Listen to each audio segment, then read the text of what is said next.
Hola chicos, ¿cómo están? En esta clase de hoy vamos a hablar sobre el género lírico.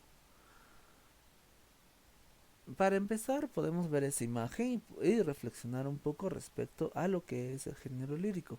¿Qué es lo que me podría indicar esta persona que está parada ahí con una pluma, un lapicero y un papel? ¿No? Tiene que ver mucho con lo que se refiere al género lírico, distinto a lo que hemos tratado en género narrativo. Entonces, ¿qué puedo deducir? Puedes parar el video un momento y pensar respecto a lo que ves en la imagen. Pues bien, en esta ocasión, si nosotros vemos una persona muy atenta respecto a lo que está escribiendo, es porque está concentrando mucho sus emociones, su subjetividad o su ser interior, ¿no? El poeta hace eso justamente, concentrar todo lo que siente dentro de un poema que nosotros conocemos generalmente y que está asociado al género lírico.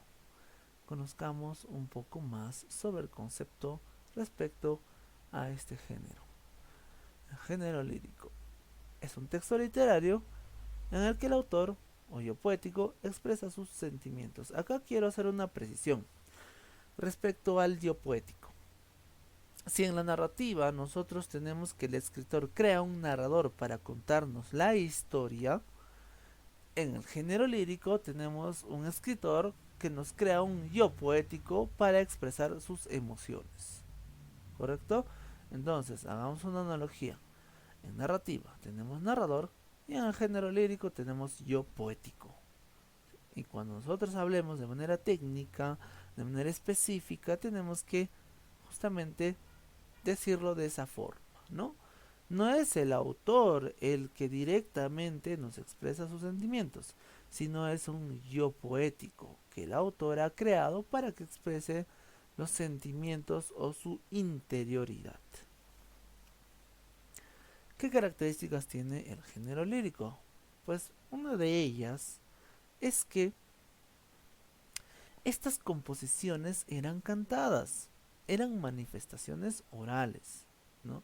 Que se acompañaban con una lira. Haciendo una breve referencia, tenemos por ejemplo a uno de los poetas, ¿no?, de la antigüedad llamado Homero, que él componía para que pueda ser cantado, ¿no? Posteriormente vamos a conocer sus composiciones pues de manera escrita y que han llegado hasta nuestros tiempos.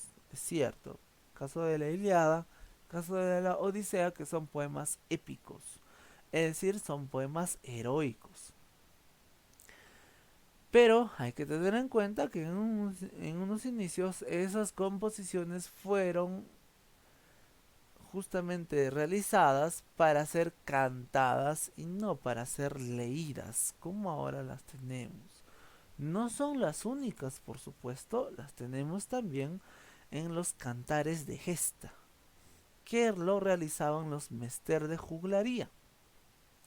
Los cantares de gesta también nos cuentan, ¿no?, a través de poemas, cómo es que surgió una nación, una patria o un país, ¿no? Tenemos el cantar del mío Cid, por ejemplo. Entonces, queda claro que el género lírico nació para ser cantado y que justamente se acompañaba con la lira. De ahí el término del lírico.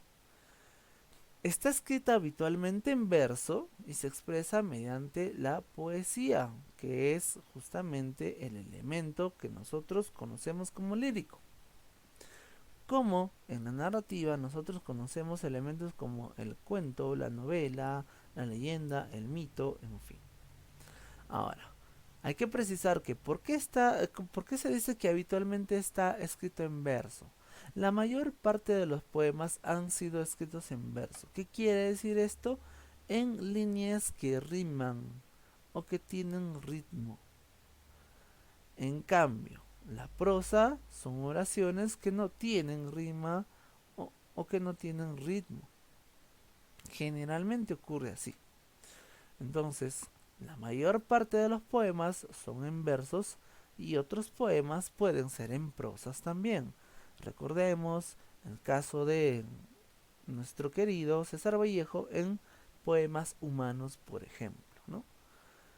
El autor transmite sentimientos y emociones respecto a una persona o un objeto. Exacto.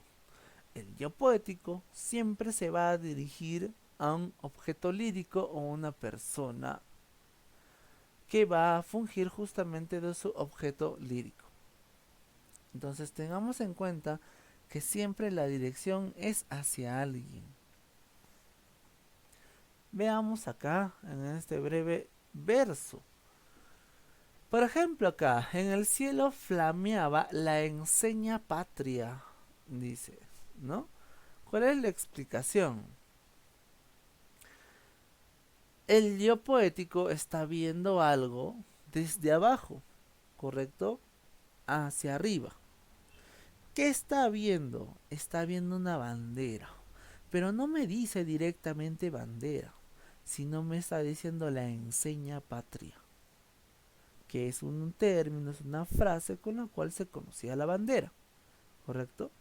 Entonces por eso la explicación está debajo y dice, esto no quiere decir que la bandera estuviera colgada del cielo, no, sino que el autor de la frase, mirándola desde abajo, le da esa sensación. Entonces, en el cielo flameaba la bandera, ¿correcto? ¿Por qué lo está poniendo arriba? Para darle grandeza. El yo poético está viendo desde abajo a la bandera que está hacia arriba, casi como estando en el cielo, y al darle esa posición le está dando superioridad, le está dando más poder, le está dando más grandeza, ¿correcto? No hace falta decir que es grande, ya lo está diciendo con este verso. Y justamente eso es lo que podemos encontrar en el género lírico, que se utilizan figuras literarias, se utilizan descripciones para dar ese efecto que yo quiero, de grandeza o de inferioridad, ¿no? De eternidad, por ejemplo, de fugacidad, ¿no? Es decir, de algo que sucede brevemente o pasajeramente, ¿no? En fin. Eso es lo que podemos entender de este verso entonces. Así tenemos que leer un poema. Y por supuesto lo vamos a realizar en la clase de reforzamiento. Seguimos entonces por conocer los subgéneros. Recordemos que acá vamos a hacer un mapeo, ¿correcto? Un resumen de lo que en la misma clase vamos a reforzar o especificar, mejor dicho.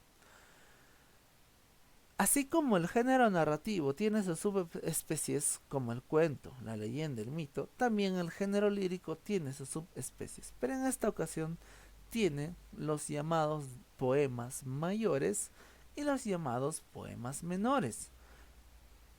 ¿A qué se refieren poemas mayores y a qué se refieren poemas menores?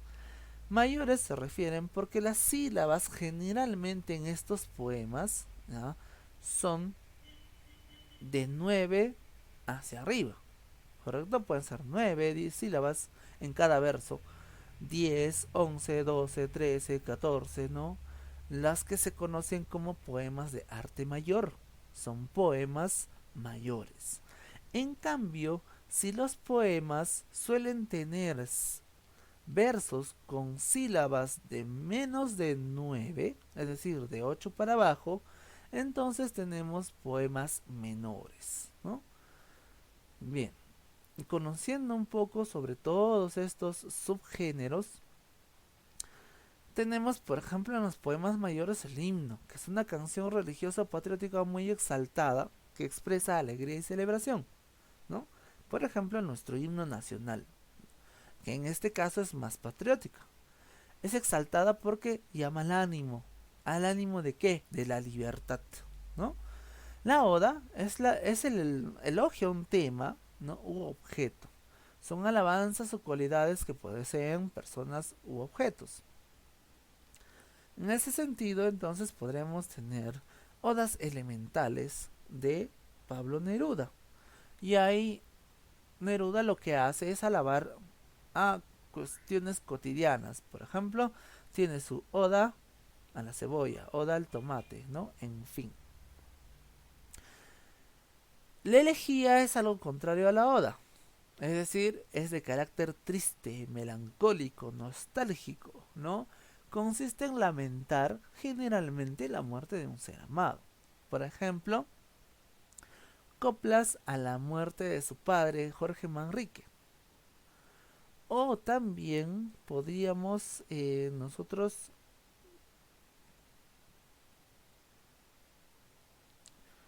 mencionar a los poemas de Mariano Melgar, los famosos yarabíes, ¿no?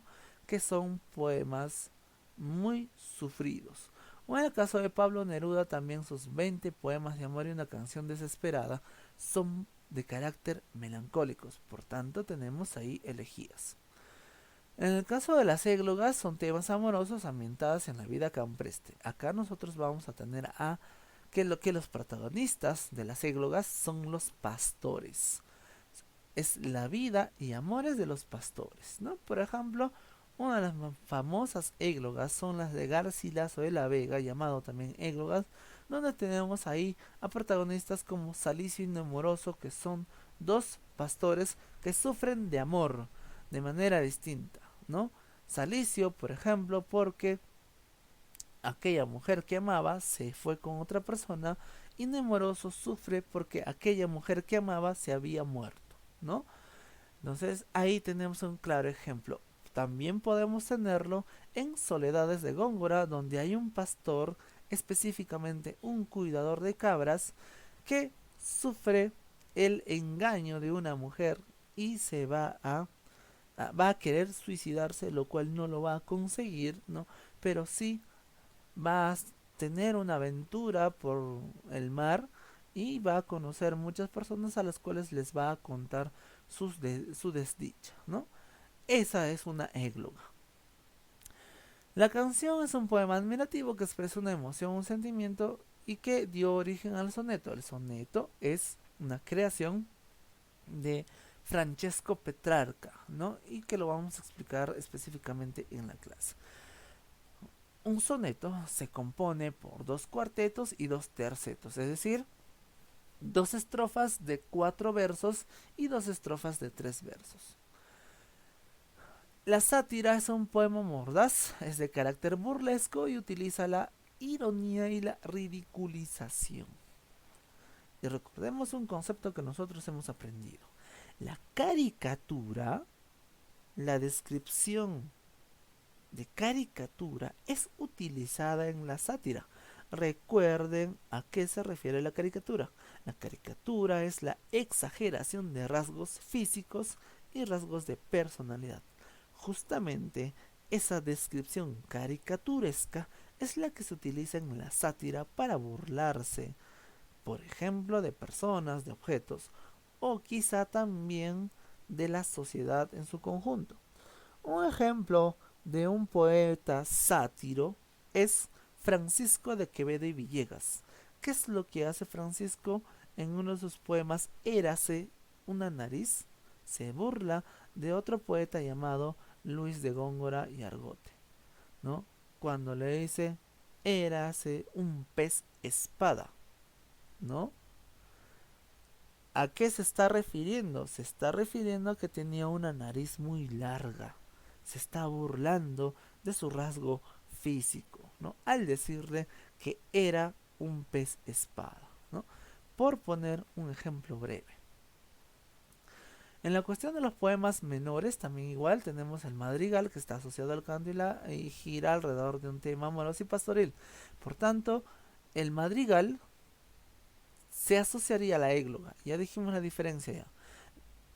Égloga tiene versos, ¿no?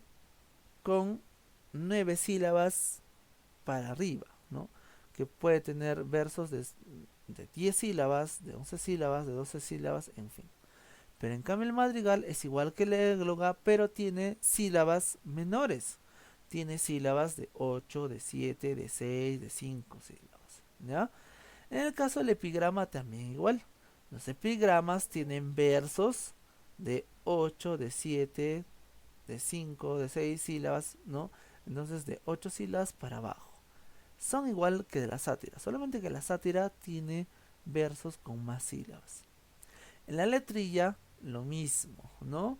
Poema dice con estribillo, escrito para ser cantado. En ese sentido, la letrilla se podría equiparar a la canción, por ejemplo, por el estribillo. El estribillo es el fragmento que siempre se repite al final de cada estrofa, ¿no? Como lo podríamos ver, por ejemplo, en Égloga 1 de Garcilaso de la Vega, o si no, lo pueden ver en las canciones también, que siempre se repite una y otra vez, ¿no? El epitalamio es un escrito en honor a una boda, ¿no? Es menos conocido esto y es una especie de elogio también, pero con un tema específico. Como había mencionado, entonces la diferencia entre estos poemas mayores y poemas menores es el número de sílabas que va a tener cada uno de los versos. Por otro lado tenemos los elementos líricos. ¿Cuáles son estos dos elementos líricos más importantes dentro de todos los que te puedan presentar? Por ejemplo, como el hablante lírico, el sujeto lírico, el motivo lírico, el temple de ánimo, el tema o actitud lírica. Siempre en la teoría se manejan dos elementos importantes dentro del texto lírico, y este es el hablante lírico o yo poético y el objeto lírico, nada más, ¿correcto? Estoy haciendo una diferenciación. ¿Puedes encontrar más? Sí, pero los dos elementos importantes son el hablante lírico y el objeto lírico. ¿A quién se refiere el hablante lírico? El yo poético, que es el ser ficticio que habla y que transmite sus sentimientos en el poema. Ya lo mencioné, el autor crea al yo poético, es decir, a este personaje ficticio. Y el objeto lírico es justamente aquel ser, ¿no? U objeto en general al cual se puede dirigir, ¿no? Había mencionado, por ejemplo, que Neruda le dedica una oda a la cebolla. Ese es un objeto lírico. O que Becker le dedica sus poemas a una mujer. Ese es un sujeto lírico, ¿no? Al cual se está refiriendo el poeta, ¿correcto? Entonces el objeto lírico es a quien yo me voy a dirigir, que puede ser una cosa, un lugar, ¿no? O una persona también. Por otro lado, debemos conocer un poco sobre la estructura formal de los poemas o de la poesía en general, ¿no? El poema es el todo en conjunto, ¿no? Es este todo que está repartido en estrofas, ¿correcto? Que son las unidades que la conforman. ¿Qué es una estrofa? Es un conjunto de versos. ¿Qué es un verso? Es un conjunto de palabras sujeto a una medida o ritmo. En la mayoría de los casos ha sucedido así, pero hay ahora poemas que no tienen ritmo o no tienen métrica, ¿no? Por otro lado, también tenemos la métrica, que es la cantidad de sílabas poéticas que componen un verso. También tenemos la rima, la repetición del sonido al final de cada verso, y el ritmo, que es la distribución proporcional y armónica de acentos que tiene cada uno de los versos. Conozcamos esto entonces de otra forma. Miren, ahí está cómo va a ser la distribución. Y ya dijimos ya, poema, conjunto de estrofas, ¿no? Estrofa, conjunto de versos, verso, conjunto de palabras. Y la métrica es la cantidad de sílabas, la rima, la repetición de sonidos, y el ritmo, la distribución armónica de los acentos. Conozcamos más precisamente cómo se da esto. A ver, veamos. Esto es un verso, ¿correcto? Y acá tengo uno, dos, tres, cuatro. Estos cuatro versos componen una estrofa, ¿correcto? Estos cuatro versos componen una estrofa. Ahora, acá hay una estrofa, acá hay otra estrofa, ¿correcto? Y vamos a suponer que hasta acá es mi poema entonces. Estos dos estrofas componen mi poema en total. Y ya está. Ya tengo ya la explicación de lo que es un verso, una estrofa y un poema. Por otro lado, a ver.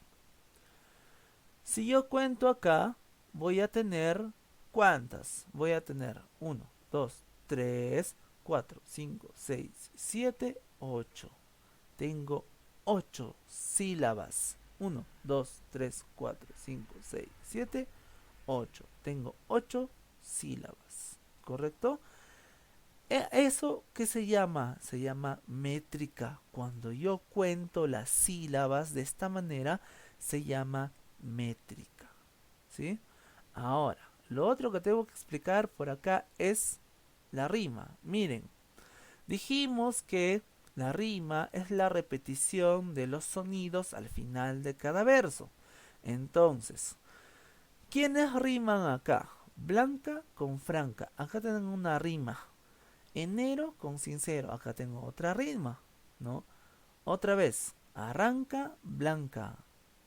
Rima. Pero esta viene a ser la misma rima que he tenido acá. ¿Correcto? Y otro acá. Vivo, cultivo. ¿Se dan cuenta? Al final de cada verso se está repitiendo justamente esos sonidos. Y a eso se le llama rima. Por último, el ritmo tiene que ver con el hecho de que hay ciertas partes del verso donde suenan un poco más para darle cierta musicalidad al poema. Por ejemplo, a ver, si yo digo cultivo una rosa blanca, ¿no? Cultivo una rosa blanca en junio como en enero.